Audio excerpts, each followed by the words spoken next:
प्यारे बच्चों, समुच्चय वाले चैप्टर को अगर हम और आगे यानी 1.4 की ओर लेकर के चलें तो यहां पर अगर मैं दो समुच्चय लेता हूं, जैसे अगर समुच्चय ए बराबर आपका है 1, 2 और 3 और दूसरा समुच्चय मैं एक ले लेता हूं, दूसरा समुच्चय ले लेता हूं बी, जिसमें है 1 है और 4 है, 7 है और कितना है 8 है। इस प्रकार से दो समुच्चय ले लेता हूं। अगर इन दोनों समुच्चयों को ए और बी को एक में क्या कर दूं, मिला के लिखूं, एक में मिला करके लिखूं, तो हमने आपको एक चीज और बताया था कि जब कभी भी इसको ऐसा लिखा जाता है, किसी अवयव को लिखा जाता है, तो ऐसा लिखा जाता है कि दोहराया जाना नहीं चाहिए, यानी एक अवयव दोबारा से उसी समुच्चय में नहीं आना चाहिए। तो अगर इन दोनों को मिला करके अगर हम लिखें तो यहां 1 है और 1 के बाद क्या है 2 है, 2 के बाद क्या है आपका 3 है, 3 के बाद इसमें 1 दोबारा फिर से आया है तो 1 को नहीं लिखेंगे, लेकिन फिर से 4 आया है, फिर से आपका 7 आया है, फिर से आपका क्या आया है 8 आया है। अगर इस प्रकार से अगर हम इसको मिला दें तो इसको हम कहते हैं सम्मिलन। इसको हम क्या कहते हैं, सम्मिलन कहते हैं, सम्मिलन कहते हैं। सम्मिलन या इसको सम्मिलन या इसको हम क्या कहते हैं, संघ कहते हैं, या इसको हम यूनियन कहते हैं, या इसको हम क्या कहते हैं, यूनियन कहते हैं। तो और इसको प्रतीकात्मक भाषा में हम इस प्रकार से लिखते हैं ए यूनियन बी। इस प्रकार से इसको हम लिखते हैं ए यूनियन बी। तो प्यारे बच्चों, आज इस वीडियो सेशन के अंतर्गत हम आपके अभ्यास प्रश्नावली 1.4 जो कि नए वाले सिलेबस, नई वाली बुक नवबोध प्रकाशन की 1.4 के सभी सवालों को आज के इस वीडियो सेशन के अंतर्गत हम समझने वाले हैं, जो कि पूरी तरह से यूनियन यानी संघ यानी कि सम्मेलन पर आधारित है। तो इस प्रकार से जब दो समुच्चय हमको दिया हुआ होता है तो दोनों समुच्चयों को जब हम एक में मिलाकर इस प्रकार से अरेंज करते हैं कि उनके अवयवों को दोहराया जाना न चाहिए और सारे के सारे अवयव, दूसरा और पहले के सारे अवयव इसमें आ भी जाना चाहिए, उसको हम कहते हैं सम्मिलन, संघ या यूनियन। ये तीनों नाम एक ही है और इसका सिंबल इस प्रकार से है। तो अगर मैं आपके अभ्यास प्रश्नावली के पहले सवाल पर चलता हूं तो जो अभ्यास प्रश्नावली 1.4 का पहला सवाल है वह कहता है कि x बराबर 135, x बराबर बोल रहा है, x बराबर बोल रहा है 1 है, 3 है और कितना है 5 है, और y बराबर बोल रहा है 7, 8, 9, y बराबर बोल रहा है कितना 7, 8 और 9। तो आपको x यूनियन y का मान ज्ञात करना है, x यूनियन y का मान आपको क्या करना है, ज्ञात करना है। तो अगर यहां से आप x यूनियन y अगर निकालो तो कोई अवयव मिल नहीं रहे हैं, बहुत अच्छी बात है, कोई दिक्कत की बात नहीं है, बस सभी अवयवों को मिला करके लिख देना है। जैसे 1 है, 1 के बाद 3 है, 3 के बाद 5 है, अब इसमें आ जाते हैं 7, 8, 9, कोई चीज मिल नहीं रहा है तो दोनों समुच्चयों के अवयवों को हमें एक में ही मिला करके लिखना है। बस ध्यान इतना देना है कि अवयवों की संख्या दोहराई जानी नहीं चाहिए। तो इस प्रकार से हम पहले पार्ट को क्या कर सकते हैं, पहले पार्ट को बना सकते हैं।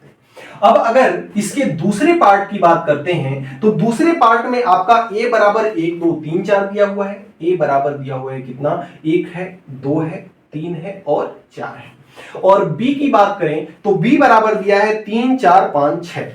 कितना दिया हुआ है, 3 है, 4 है, 5 है और 6 है। तो आपसे A यूनियन B का मान क्या कर रहा है, पूछ रहा है। A यूनियन B का मान पूछ रहा है। A यूनियन B का मान लिखने के लिए हमने क्या बताया कि दोनों समुच्चयों को मिलाकर लिखना है, बस अवयव दोहराए जाने नहीं चाहिए। तो 1 है, 2 है, 3 है, 4 है। पहले समुच्चय को हमने लिख लिया, 3, 4 तो हमने लिख लिया है, दोहराना नहीं है हमको, तो ये हो जाएगा 5 और 6। ये किसका मान हो गया, ये यूनियन B का। अगर इसी क्रम में तीसरे पार्ट को इसके बनाएं, अगर इसके किस पार्ट को बनाएं, तीसरे पार्ट को बनाएं, तो तीसरे पार्ट में आपका a का मान a e i o u दिया हुआ है। a का मान कितना दिया हुआ है, a e i o और u अंग्रेजी वर्णमाला के स्वर है। और जिस b का मान कितना दिया हुआ है, b का मान इसमें दिया हुआ है a b c। b का मान कितना दिया हुआ है, a है, b है और c है। इस प्रकार से दिया हुआ है। आपको यहां पर ए यूनियन बी को क्या करना है, फाइंड करना है।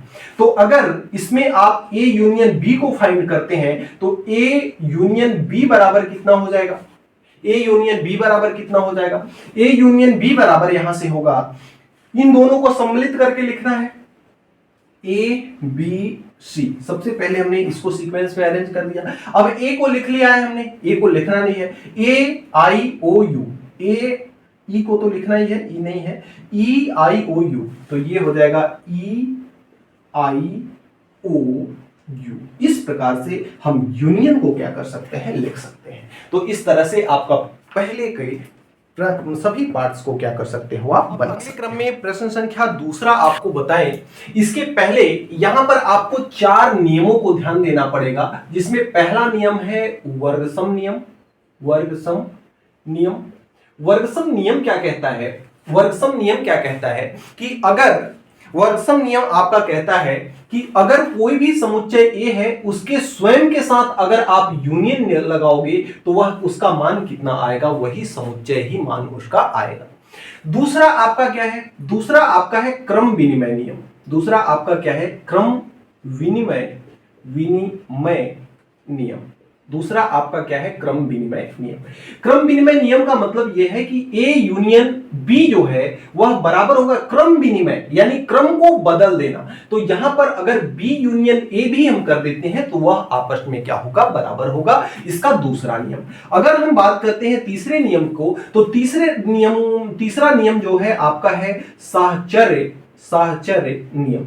तो साहचर्य नियम क्या कहता है, साहचर्य नियम यह कहता है कि आपके पास अगर 3 समुच्चय हैं जिसमें आपको कुछ इस प्रकार से दे रखा है कि A union B union C, और यहां पे आपका क्या लगा है, ब्रैकेट लगा है, यानी पहले आपको इसको सॉल्व करना है। तो यह बराबर होगा A union B union C, यानी यहां भी ब्रैकेट लगा दो, चाहे यहां ब्रैकेट लगाओ, चाहे यहां ब्रैकेट लगाओ, दोनों का मान क्या होगा, समान होगा।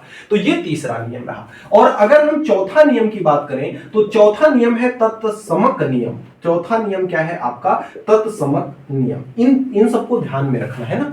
तो चौथा नियम है तत्समक नियम। तत्समक नियम ये कहता है कि अगर ए यूनियन हम फाई करें, इसमें 2 पार्ट है। पहला पार्ट जो है, अगर ए यूनियन फाई है यानी इसके साथ कुछ नहीं है, तो इसका मान कितना होगा, इसका मान आपका ए ही होगा। इसका मान आपका कितना होगा, ए ही होगा। अब अगर इसके दूसरे पार्ट की बात करें, अगर ए के साथ कोई भी सर्वात्रिक समुच्चय आपका यू है, यू को मैं इस प्रकार से थोड़ा सा दर्शा रहा हूं ना, कोई भी सर्वात्रिक समुच्चय अगर आपका यू है तो इसका मान आपका क्या होगा, यू ही होगा।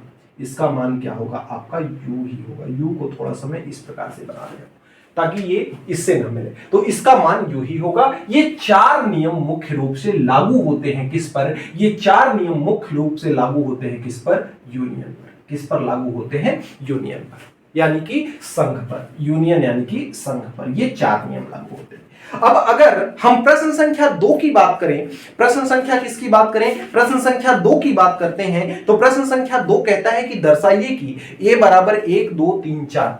पहला है आपका ए बराबर 1 2 3 और 4। इस प्रकार से 4 अवयव दिए हुए हैं। बी का मान कितना दिया है, बी का मान दिया हुआ है यहां पर आपका 1 और 3। बी बराबर कितना दिया हुआ है, 1 और 3। आपको यह दर्शाना है, आपको यहां पे सिद्ध करना है, सिद्ध ये करना है कि A union B is equal to A, यानी कि वर्गसम नियम का ये क्या है, पालन कर रहा है। वर्गसम नियम हालांकि ये नहीं होगा क्योंकि यहां पर ए और साथ में बी है, आना चाहिए ए, ये बोल रहा है, ये सिद्ध कर रहा है।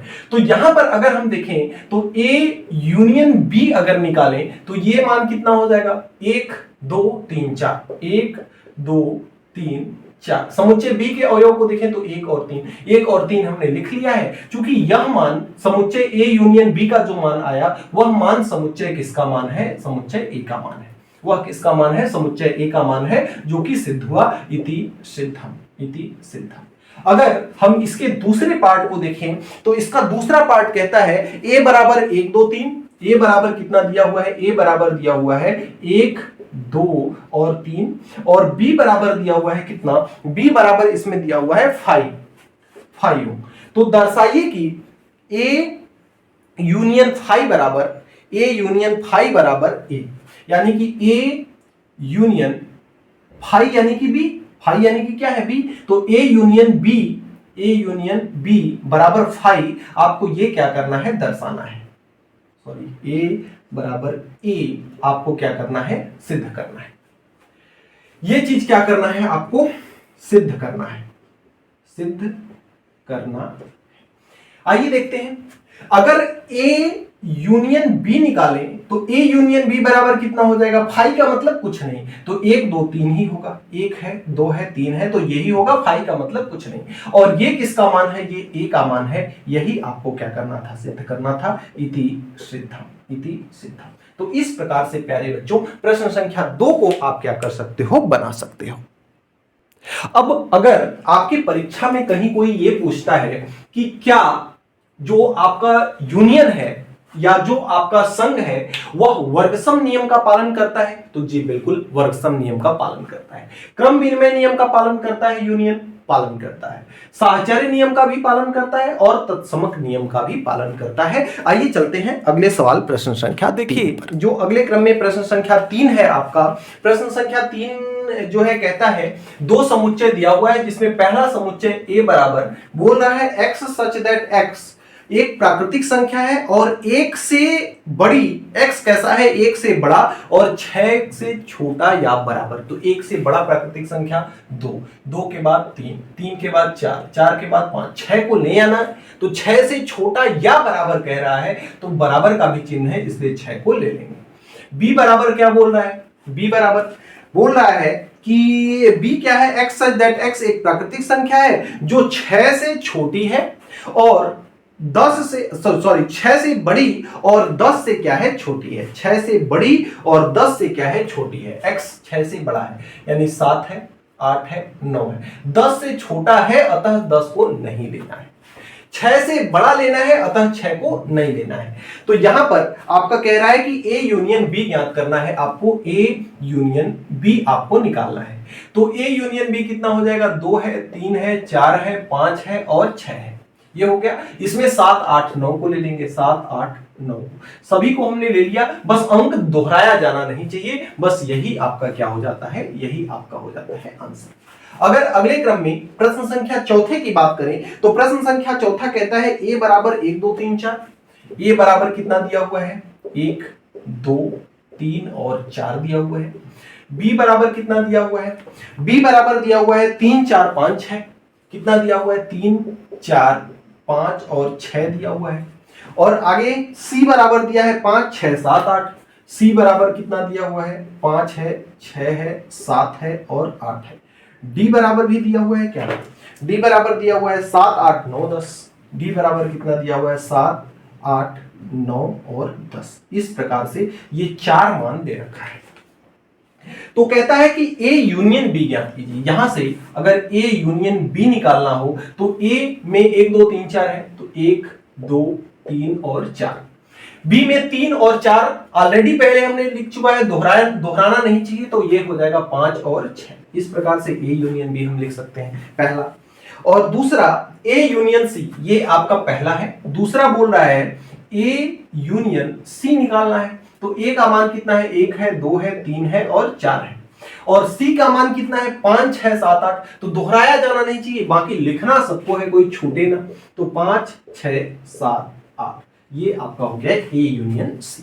अगर इसके बाद तीसरे क्रम की अगर हम बात करें तो तीसरे में क्या बोल रहा है, तीसरे में आपका बोल रहा है B यूनियन D। तीसरा आप लोग कहिएगा, चौथा बता रहा हूं A B C। चौथा आपको बता रहा हूं यहां पर A B C, A union B union C, यानी A B C तीनों को लेना है और अंक दोहराए जाने नहीं चाहिए। तो A है आपका 1 है, 2 है, 3 है और 4 है। B को जब लेंगे 3 4 हम लिख चुके हैं, 5 6 हो जाएगा, तो ये हो जाएगा 5 6। C को जब लेंगे 5 6 लिख चुके हैं, 7 8 हो जाएगा, तो ये हो गया 7 8। बस इतना सिंपल सा है कि बस अवयवों को लिखना है, सभी के अवयवों को लिखना है, बस दोहराना नहीं चाहिए, बस इतना ध्यान रखना है। अगर अगले क्रम में हम बात करें सातवां, अगले क्रम में हम किसकी बात करें, सातवां की, तो ये A union B union C, इस प्रकार से कुछ है। ए यूनियन बी यूनियन, नहीं बी सी डी है, ये आपका क्या है, ये बी है, सी है, डी है, ठीक है, ये बी है, ये सी है और ये डी है, और एक ब्रैकेट लगाया हुआ है। ब्रैकेट किस पे लगाया है, सी और डी पर। ये कहने का मतलब ये है, कह रहा है कि पहले इसको आप सॉल्व कर लीजिए। तो बी क्या है, 5 6 7 8, सॉरी 3 4 5 6, 3 4 5 और 6, ऐसा अगर बोला है तो इसको आपको पहले सॉल्व करना पड़ेगा। इसको सी यूनियन डी, सी यूनियन डी क्या है, 5 6 7 8, 5 6 7 8, बी के अवयव 7 8 हमने लिख चुका है, 9 10 हो जाएगा, ये हो जाएगा 9 और 10। जब इसको सम्मिलित करेंगे, इसको जब सम्मिलित करेंगे तो ये हो जाएगा 3 4 5 6, 5 6 लिखा जा चुका है, 7 8 9 10, तो ये हो जाएगा 7 8 9 और 10। इस प्रकार से आप इन प्रश्न संख्या चौथे को भी आप क्या कर सकते हो, बना सकते हो। अगले क्रम में अगर हम प्रश्न संख्या 5 की बात करते हैं तो प्रश्न संख्या 5वां जो है उसमें देखिए 3 समुच्चय दिया हुआ है ए बी सी। ए है 1 3 8, ए बराबर कितना है आपका, 1 है 3 है और 8 है। बी बराबर आपका कितना दिया हुआ है, बी बराबर दिया है 3 और 7, तो ये हो जाएगा 3 और 7। और सी बराबर कितना दिया हुआ है, सी बराबर दिया हुआ है 4 और 8, 4 और कितना दिया हुआ है 8। आपको ये दर्शाना है, आपको ये दर्शाना है A union B, A union B और यूनियन सी बराबर A union B union C, इस प्रकार से। अब ये बताओ कौन सा नियम है, तो हमने आपको बताया था साहचर्य नियम। आइए चेक भी हो जाता है क्या साहचर्य नियम का पालन कर रहा है। ए यूनियन बी अगर हम लिखते हैं तो 1 3 8 है और ये बीच में 7 है, तो 1 है 3 है 7 है और 8 है, इस प्रकार से हमने लिख दिया ए यूनियन बी को। यूनियन सी, सी का मान कितना है, सी का मान है 4 और 8, 4 और 8 बराबर। तो यहां से अगर इसको ले देखें तो ए का मान कितना है, 1 है 3 है और 8 है।